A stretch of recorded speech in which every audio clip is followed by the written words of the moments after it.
Tonight, we're going to discuss the truth about Oprah Winfrey. She's a beautiful, talented woman.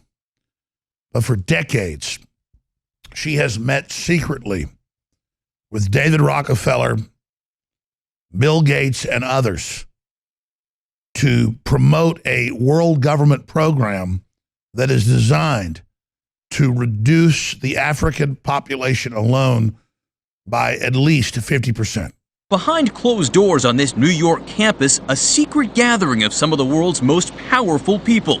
Gates, Buffett, Bloomberg, Winfrey. It was like the Super Friends. In the great hall of the Justice League, there are assembled the world's 4 greatest heroes. Together with others at the meeting, including George Soros, Ted Turner, David Rockefeller, they're worth more than $125 billion. That much money, that much power around one table. It begs the question, what were they doing? What were they scheming? Total world domination? It's been said millions of times that truth is stranger than fiction. And that's been said because it's true. You look at somebody like Oprah Winfrey, who has all this talent and all this empathy and who can convince you to trust her. And then you research who she works for and who bankrolled her. And it's so nightmarish that you're pinching yourself thinking it's a nightmare and that you should wake up. When I saw her in the news in the last few days being announced as a contributor to 60 Minutes, it was a perfect fit. 60 Minutes, this deceptive so-called investigative news magazine that selectively investigates what it wants and ignores the rest. But looking at Oprah Winfrey and her, you get a car and you get a car and all of her, the secret stuff and her programs that are so little known in this country to promote like a world religion, Christianoid garbage in Africa and to indoctrinate African children through her program with Bill and Melinda Gates and others like David Rockefeller to teach Africans that they can't have a car, they can't have air conditioning, and that they shouldn't even have children because they don't have value. Imagine if you heard that from a white supremacist. You wouldn't even be able to believe it. But much less from Oprah Winfrey, and that's why she pushes it. She's the black face on the New World Order. She's the woman that was behind Obama. She's the one that puts her billions of dollars into tax-free foundations so they can't be taxed, just like Bill Gates, just like his wife, Melinda Gates, just like Warren Buffett and others. So I want to challenge all of you to do research into the weird world government Luciferian system she pushes and to go read for yourself ABC News, the London Guardian, and others that did whitewashes on the fact that she's trying to set up a world government to reduce populations. Listen, once people become industrialized, they stop having as many children. In fact, they start going negative, 1.3, 1.4 children for every 2 adults. But to sell Africa and the rest of the third world that they're ugly and they don't have value, that it's beautiful and wonderful for them to just roll over and die is truly sick. Now realize the globalists are conditioning the third world to flood the United States and Europe and to be very anti-Caucasian, anti-white. Just because a lot of them have been brainwashed and turned into political zombies of globalist conquest doesn't mean we stoop to that level of programmed people. We realize they're victims and stand up for the truth and stand up for justice.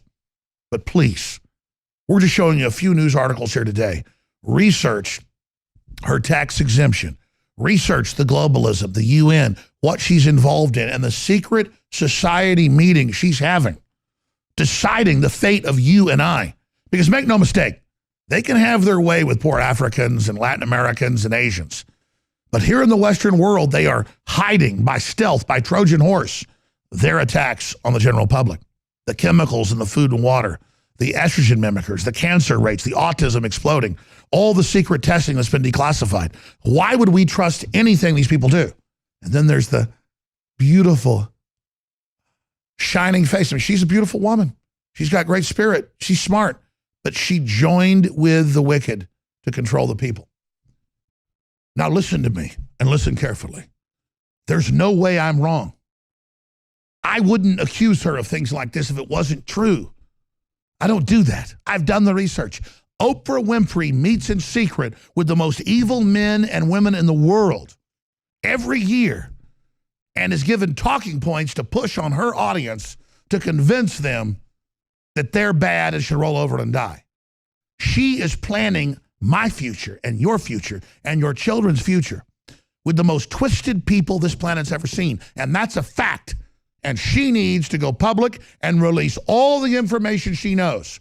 I don't want to hate Oprah Winfrey. I don't want to fear Oprah Winfrey.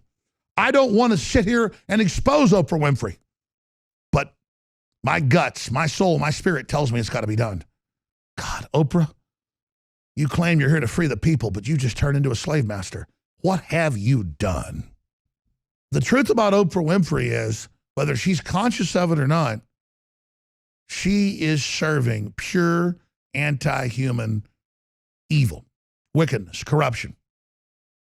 Go do your own research. The rabbit hole is so much deeper than I can break down here in this short presentation. But everything she sells is magical thinking to a group of disenfranchised, manless women sitting at home, desperate for a family, desperate for life, desperate for a culture. She's all part of the Great Society that started in the 60s and took black illegitimacy from about 5% to almost 80%. And now you see it in every other group of people. The state is being put in charge of the family. The family's being dismantled. And women are being given the system as their husband for protection and being taught from birth that men are their enemy. This is an attack on our species. And Oprah Winfrey is nothing but a Judas goat. Nothing but someone sent out there with a pretty face and a nice smile to sell us on cultural death. Oprah Winfrey, whether she knows it or not, is probably one of the greatest incarnations of the devil we see on this planet today, because Hillary Clinton is hunchbacked, evil, and twisted. David Rockefeller looks like a mummy. Henry Kissinger looks like a snot-nosed goblin. But Oprah Winfrey, even at her age, has a life force. She's strong. She's got some real beauty. That's why she's the shining light they use to lead you towards death. Do not be deceived, for Lucifer parades as an angel of light. She better get her soul right with God. There's no way she could shine the way she does and not have some true good left in her. I think Oprah Winfrey may be the most deceived of us all. I'm Alex Jones, and this is The InfoWar. The new Superman and Wonder Woman, the super rich friends, not fighting bad guys, but fighting for good nonetheless. For Good Morning America, John Berman, ABC News.